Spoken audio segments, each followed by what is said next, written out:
80/20ths, Sales and Marketing by Perry Marshall. Picture this.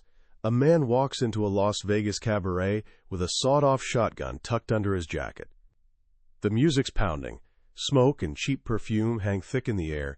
50,000 dreamers flood into the city every day, each one believing they'll beat the odds.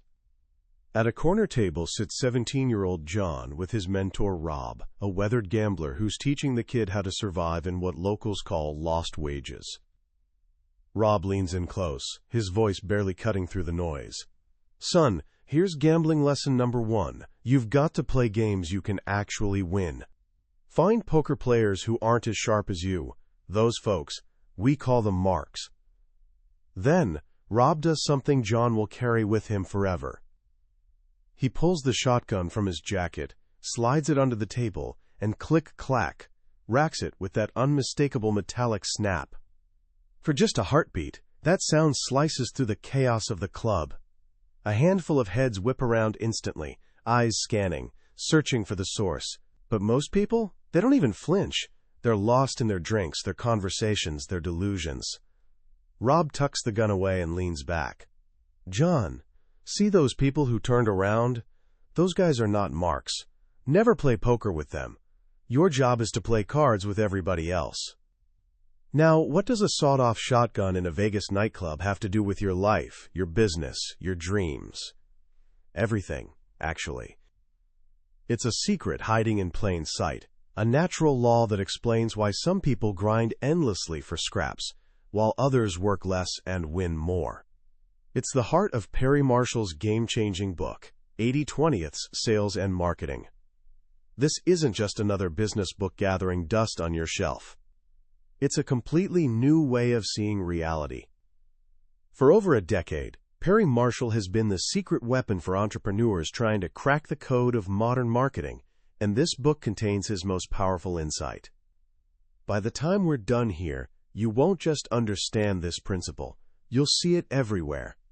You'll have a new lens for reality, a tool that reveals hidden leverage points in your life so you can stop wasting 80% of your effort and start getting exponential results. Let's dive in. It all started with a book recommendation. Perry Marshall's friend handed him Richard Koch's classic, The 80/20ths Principle. Perry had heard the old saying before, 80% of your sales come from 20% of your customers. Mildly interesting, he thought, a decent rule of thumb. But as he read, something clicked. He described his mind suddenly catching fire. 1,000 connections sparked at once. He broke into a cold sweat, raced home, spread papers across his living room floor, and started scribbling furiously, ideas connecting faster than he could capture them. He'd just stumbled onto something massive. The 80/20ths rule wasn't just a rule, it was a law of nature, and it didn't just apply to sales. It applied to everything.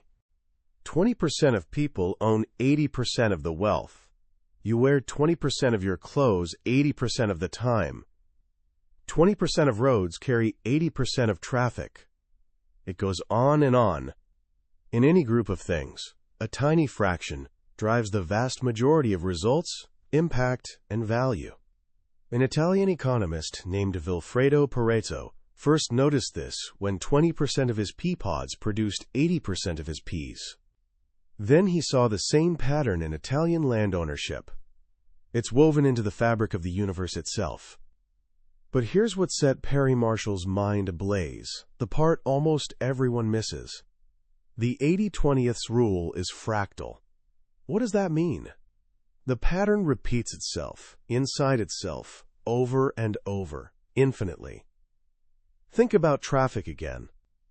If 20% of roads carry 80% of traffic, what happens when you zoom in on just those busy roads? The rule applies again. 20% of those roads carry 80% of that traffic. So 20% of 20%, that's 4% of all roads, carries 80% of 80% of traffic. That's 64% of all traffic flowing through just 4% of roads. You can drill down again. 20% of that 4%, less than 1% of all roads, carries 80% of that 64%. That's over half of all traffic concentrated on a tiny sliver of asphalt. This is where real leverage lives. This is the difference between a 16-to-1 advantage and a 1,000,000-to-1 advantage. When you find the 20% within the 20% within the 20%, you find a lever powerful enough to move the world. And this brings us to one of the biggest lies we're taught, especially in school. We're taught to think in bell curves, remember? The teacher announces, the average grade was a 77. The bell curve focuses on the middle, on average. It shows you how many people cluster together in mediocrity. But in the real world, average barely matters. If you're hiring someone to run a science experiment, do you care about the class average? Of course not. You want the best student. And here's the kicker. The best student isn't just a little better than average, not 10 or 20% better. They're exponentially better. Perry Marshall calls this the 80/20ths power curve. Imagine a graph shaped like a hockey stick or skateboard ramp. On the left side, it's flat and low. That's where 80% of people live, producing very little.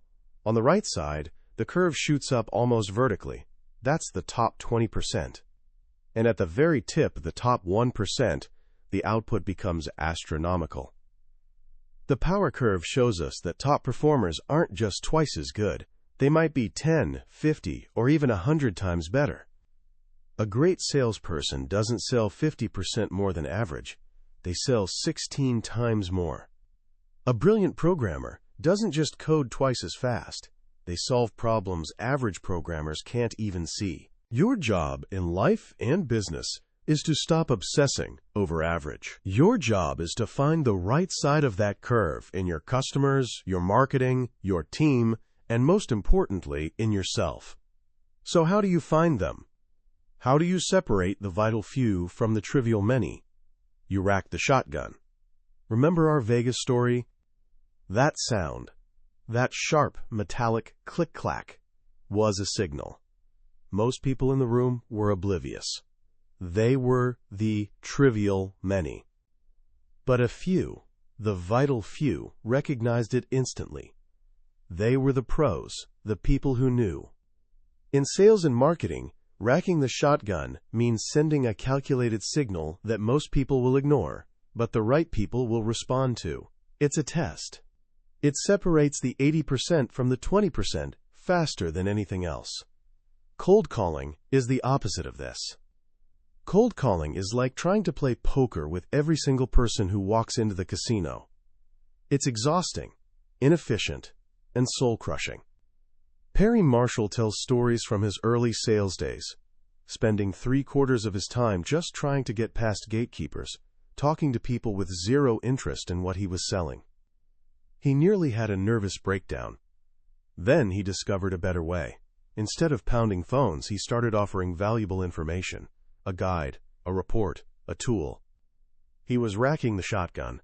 People who requested the information were essentially saying, "Hey, I'm interested. I'm one of those people whose head turned at that sound." Suddenly, selling became easy. He wasn't a pest anymore. He was an invited guest. He hasn't made a single cold call in over 15 years. Selling to the right person matters more than all the sales techniques in the world, because the wrong person doesn't have money. The wrong person doesn't care, and the wrong person will never be persuaded, no matter how smooth your pitch. Your job isn't to persuade everyone, it's to find people already looking for what you have. So how do you build a system around this? Perry Marshall gives us a beautifully simple framework called the power triangle. Think of a triangle with 3 points: traffic, conversion, and economics. Right in the center sits 80/20ths. First, you need traffic. You need eyeballs and ears, actual human beings paying attention to you. This could be through Google Ads, social media, articles, or speaking engagements. It's about getting in front of people. Second, you need conversion. Once you have their attention, you must persuade them that what you offer can solve their problem. This is where your sales message, your website, and your unique selling proposition come in. Third, you need economics. The transaction has to work. They give you money, you give them something of even greater value. This is where profit happens, which you reinvest into getting more traffic. It's a cycle. Traffic leads to conversion, which leads to economics, which funds more traffic. But here's the secret great marketers know. They think backward. They don't start with traffic. They start with economics. They ask, who are my best customers? What do they value most? How can I create something so valuable that price becomes secondary? Then they tackle conversion. What can I say that will persuade those specific people? Only then do they think about traffic. Okay, where can I find more people just like them? This backward-thinking process is the key to building a marketing machine that actually works. And at every single step, the 80-20 this rule guides you. 80% of your best traffic comes from 20% of your sources. 80% of your persuasion comes from 20% of your sales message. 80% of your profits come from 20% of your customers. Let's dig deeper into conversion, because this is where most people get it wrong. They get a lead, someone showing a flicker of interest, and immediately launch into persuasion mode. They try to convince, cajole, close the deal. But an 80-20ths master knows there's a critical step first. You must disqualify. This idea comes from Perry's colleague, John Paul Mendoza, the same John from our Vegas story, who left that world behind and became a brilliant sales strategist. He developed something called the 5 power disqualifiers. These are 5 questions you must answer before you ever try selling anything to anyone. If the answer to any of them is no, you walk away. Number 1. Do they have the money? Sounds obvious, but countless people waste time trying to sell to those who simply can't afford their solution. It's like squeezing blood from a stone. Number 2. Do they have a bleeding neck? This is about urgency. A bleeding neck is a problem so painful, so immediate, it demands to be solved right now. Not a mild headache, not a nice to have. We're talking dire problems. If you want serious money, solve serious pain. Number 3. Do they buy into your unique selling proposition? Your USP answers the question, why should I buy from you instead of anyone else? It's what makes you different. Domino's Pizza had one of the greatest USPs ever. Fresh, hot pizza delivered in 30 minutes or less. Guaranteed. They weren't promising the best-tasting pizza. They promised speed and reliability. If your prospect doesn't care about your unique promise, they're not a fit. Number 4. Do they have the ability to say yes? Are you talking to the actual decision maker, or someone's assistant who can only say no? Wasting time with people lacking authority is one of the biggest drains on a salesperson's energy. And number 5. Does what you sell fit their overall plans? If your solution requires them to completely overhaul their entire life or business, they're unlikely to adopt it unless their current pain is truly unbearable. The best solutions harmonize with what people are already trying to do. Sales is, first and foremost, a disqualification process. Your goal isn't convincing the unwilling. It's finding the willing and helping them. When you adopt this mindset, you shift from neediness to power. You're not chasing them. They're qualifying themselves to you. Now let's talk about the most mind-bending part of 80-20ths philosophy. The part that, once you see it, will change how you think about pricing, products, and profit forever. It's called the principle of the $2.700 espresso machine. Imagine 1,000 people walk into a Starbucks. The cheapest thing they can buy is a simple cup of coffee for, say, $1.40. The 80-20ths power curve tells us something fascinating. If 1,000 people are willing to spend at least $1.40, their capacity to spend is not equal. Far from it. That curve shoots upward. Using the tool at 8020curve.com that Perry developed, you can predict that the top customer, customer number 1, isn't looking to spend $2 or $3. They're willing and able to spend over $500 today in that store. How does someone spend $500 at Starbucks? Buy 100 lattes? No. They buy 3 lattes, a couple of scones, and an espresso machine. Starbucks knows this. That's why, tucked away in their stores or on their website, you'll find espresso machines for $275. Right next to it, you might find a high-end, professional-grade machine for nearly $2,700. They're catering to the very top of the power curve. They understand that a small fraction of their customers aren't just casual coffee drinkers. They're fanatics. They're hobbyists. And for their passion, their spending is practically limitless. This is the espresso machine principle. Most businesses are built entirely around selling $40 cups of coffee. They spend all their energy serving the masses and completely ignore the whales, the top 1% of customers ready to spend 10, 50, or 100 times more, if only someone would give them the opportunity. Airlines have $300 coach seats, but also $10,000 first-class pods. Hotels have standard rooms, but also $1,200 a night penthouse suites. Sports teams have $50 nosebleed seats, but make huge revenue from corporate skyboxes, costing tens of thousands. Here's a powerful rule of thumb from the book. 20% of your customers will spend 4 times the money. Drilling down further, 4% of your customers will spend 16 times the money. Memorize that. It's one of the most powerful business facts you'll ever learn. If you're only selling one thing at one price point, you're leaving buckets of money on the table. Your job as a marketer is creating offerings that appeal to the entire spectrum of the power curve. You need your cup of coffee to attract people, but you absolutely must have your espresso machine for your best customers. When you do this, something magical happens. Your profits soar. And with that profit, you can afford to spend more acquiring new customers than your competitors. You can buy more ads, create better content, provide better service. This creates a feedback loop, a snowball effect, that can make you the dominant player in your market. And the engine that drives this whole process? Testing.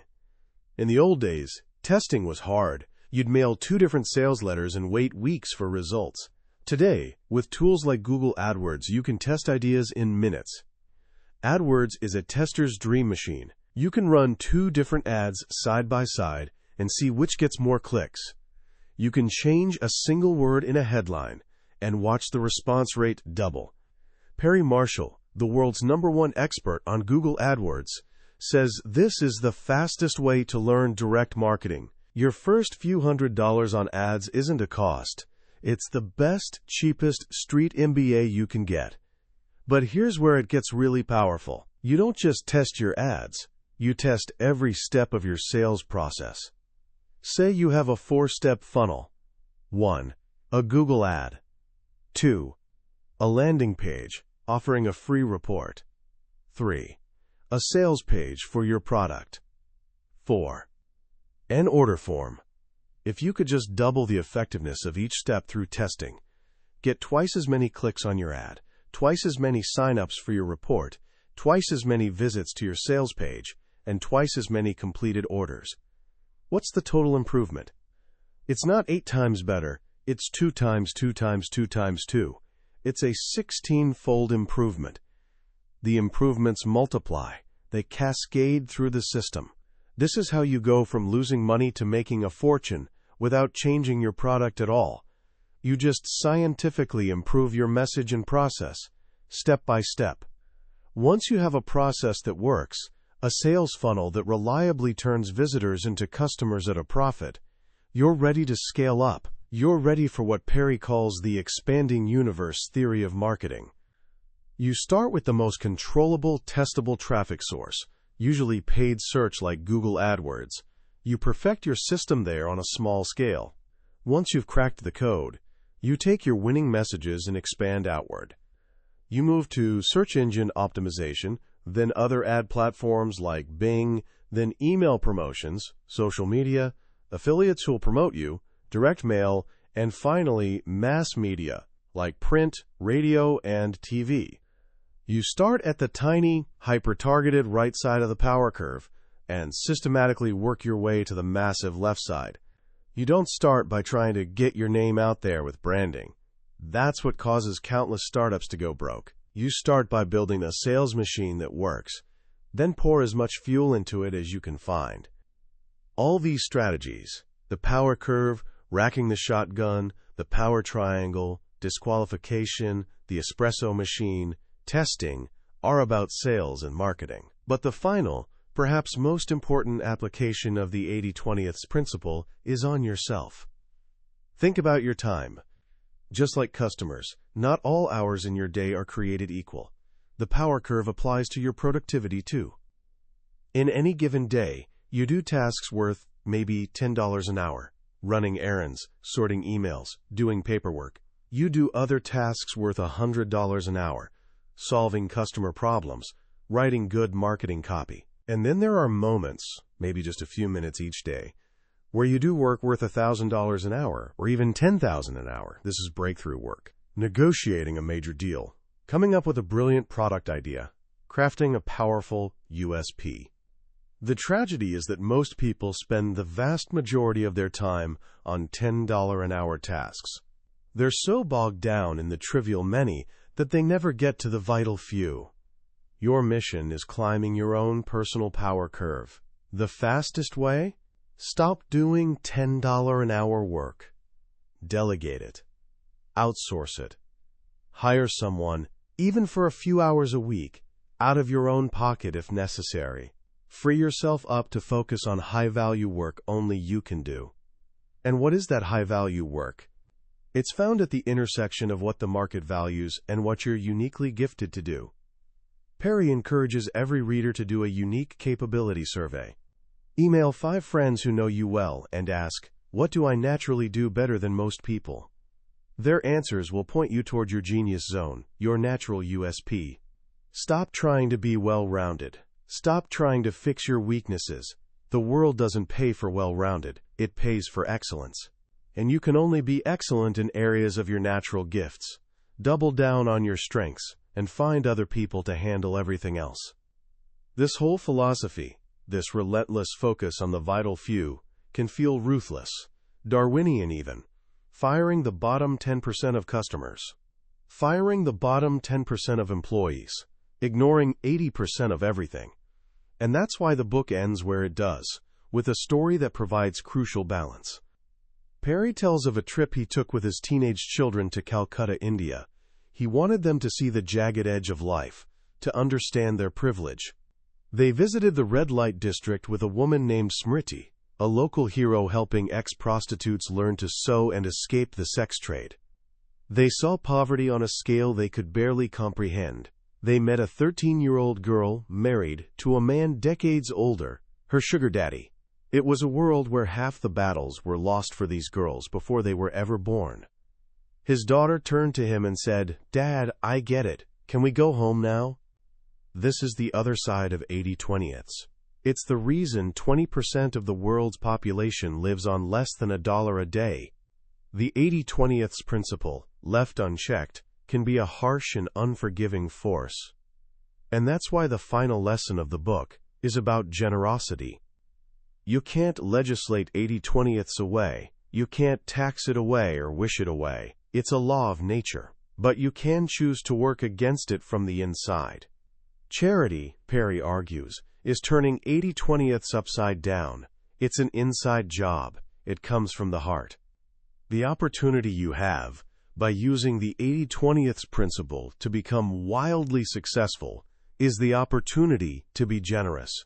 By focusing on your top 20% of customers, you can earn enough profit to build a school for orphans in Nairobi.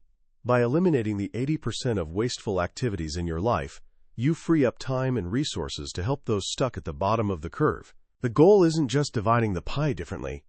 It's baking new, bigger pies. The essence of entrepreneurship is alchemy, turning ideas into value, sand into microchips, chaos into order. And that's the ultimate promise of this book. It gives you tools to harness one of the most powerful forces in the universe, not just to work less and make more, but to create a life of greater impact, freedom, and purpose. So what do we take away from all this? If there's one central message echoing through every page of 80/20 Sales and Marketing, it's this. The universe isn't fair, it's not linear, and it doesn't reward effort equally. It rewards leverage. Our entire upbringing, from school to first jobs, trains us to believe more input equals more output. Work 10 hours, get 10 hours of results. Study harder, get better grades. This book is a powerful antidote to that linear thinking. It hands you new lenses and says, look again. The world doesn't work that way. The most profound lesson for me is the shift from a mindset of addition to multiplication. Most people try improving their lives by adding more. More tasks, more hours, more effort. Perry Marshall teaches us that real breakthroughs come from subtraction and multiplication. Subtract the 80% of things that don't matter, and you multiply the results of the remaining 20%. This is more than just a business tactic. It's a philosophy for living. It gives you permission to stop trying to do everything. It gives you permission to be imperfect, to focus on your eccentric strengths instead of glaring weaknesses. It tells you success isn't about being a superhero who can do it all. It's about being a strategist who does only what matters most. So how can you start applying this today, right now? Here are a few simple actions. First, for the next 24 hours, become an 80/20ths detective in your own life. As you go about your day, ask yourself, what's the 20% of my work creating 80% of my results? What's the 20% of my worries causing 80% of my stress? What's the 20% of my relationships bringing me 80% of my joy? Just observing this pattern will begin to change what you focus on. Second, rack a small shotgun. Think of one thing you want to achieve. Instead of trying to convince everyone, craft one very specific, targeted signal. It could be a single email to 3 people you think are most likely to help. It could be one highly specific social media post aimed at a tiny niche. Don't broadcast. Send a laser beam. Then listen. See who turns their head. That's your starting point. Third, ask yourself the espresso machine question. Look at your own skills, your own potential offerings to the world. What's your cup of coffee? The easy, accessible thing you can offer to many. And what's your $2,700 espresso machine? The high-value, premium experience you could offer to a select few. Just imagining the top-tier offering will stretch your thinking about what's possible and what you're worth. That was the book summary of 80/20ths Sales and Marketing by Perry Marshall. We've certainly hit the highlights today, but I'll be honest with you. A summary can only ever be a map. The real treasure is found when you make the journey yourself. The true magic of a book like this happens in quiet reading moments, when a particular story or simple phrase connects with your own life in unexpected ways. This overview is your guide to help you decide if this journey is worth your time. If anything we've talked about today has struck a chord, if you feel that pull of curiosity, then I encourage you to grab a copy. Reading it isn't just about learning. It's an experience that can fundamentally change how you see your world and your place in it.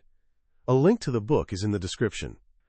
Also, if you found this summary valuable and want to continue exploring ideas that shape the most successful people in the world, please hit that like button and subscribe. We journey into another life-changing book from the Billionaire's Bookshelf every week, and I'd be honored to have you join us. Let's keep growing together.